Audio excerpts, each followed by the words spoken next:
Hello guys! Welcome sa isa na namang episode ng Carl and Lorenzo Games.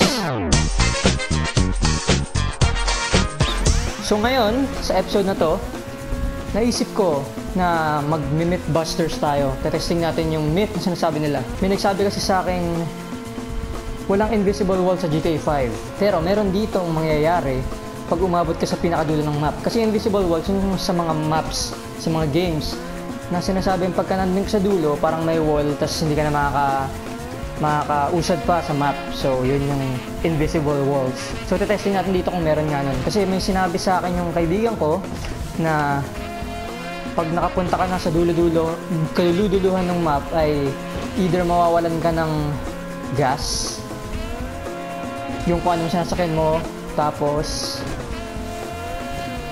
papalibutan ka ng mga shark. Hindi ko alam kung totoo yun, pero testing natin. Kaya nga nandito tayo, testing natin. Parang lang yan yung mga sinasabi ng mga kaklase mo sa'yo dati. Dati kasi yung kaklase ko, sinabihan ako ng cheat sa GTA Vice City. Sinabi niyang cheat na yun, hindi daw ako mamamatay. So nung nag-mission ako, tinry ko yung cheat na yun, then namatay ako. Suicide pala yun. So, huwag tayo magpapaniwala sa mga kaibigan natin tungkol sa mga cheats or anything about sa game. Tingnan lang natin kung ano mangyayari dito. Malayo pa pala yung pupuntahan natin. Malayo-layo pa. Hindi ko alam kung totoo to o hindi. Pero sa tingin ko, hindi. Hindi ko alam. Wait, testing natin. So, mawawalan daw ako ng gas. Guess what? May gas pa rin yung boat ko. Gagawin natin to para ma-save na yung time nyo ng paggawa. Pakita ko na lang sa'yo kung anong mangyayari. Or baka sinasayang ko lang yung oras ko pag drive sa ocean na walang katapusan. But we'll see. Tingnan natin paano mangyayari. Pero hanggang ngayon, ay may gas pa rin ako. So, ang layo na natin. Baka umabot ako sa Pilipinas na to. So, wala pa rin nangyayari. Medyo malayo na tayo sa sea. Doon tayo sa may araw. And hanggang ngayon, ay nag-drive pa rin tayo. So, since sa PS4 tayo, testing natin yung first person view. Ayan. Para maiba naman yung view. Or cinematic cam natin. Ayan. Tingnan natin. Ayan, ang layo na natin. Sobrang layo na natin.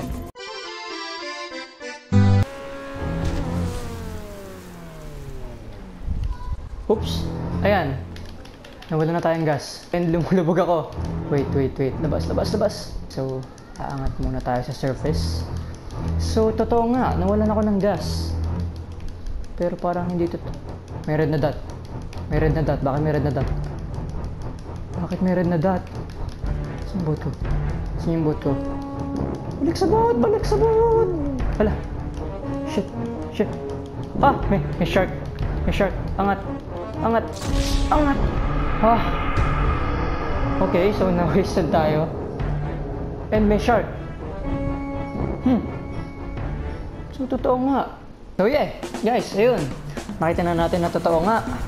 Ang sinasabi nila, totoo. Pagka pumunta ka sa kaduluduluhan ng map ay mawawalan ka ng gas kung ano man sinasakyan mo at kakainin ka ng mga pating. So yun, the myth is confirmed. Ayan, dahil sinabi ko nga na tayo mag-Mythbusters dito sa GTA 5. So let's cause some damage na lang. So yun guys, thank you for watching our Mythbusters episode para sa GTA 5. We will be uploading more gameplays like this with Lorenzo sa Carl and Lorenzo channel. We call it Carl and Lorenzo Games. And kung nagustuhan nyo to, like, share, and subscribe kayo sa channel namin. And share nyo rin sa mga kaibigan nyo kung gusto nilang malaman. And try nyo rin pala sa mga may GTA 5 dyan, sa PS4, sa PS3, or eventually sa PC, itry nyo ang invisible walls. Kasi hindi ko na-try kung kakainin ba ako ng shark or hindi. So, yun lang. Bye guys! Hi guys! Kung na-enjoy nyo yung video, like, share, subscribe, comment, and do some pranking. Wait, go!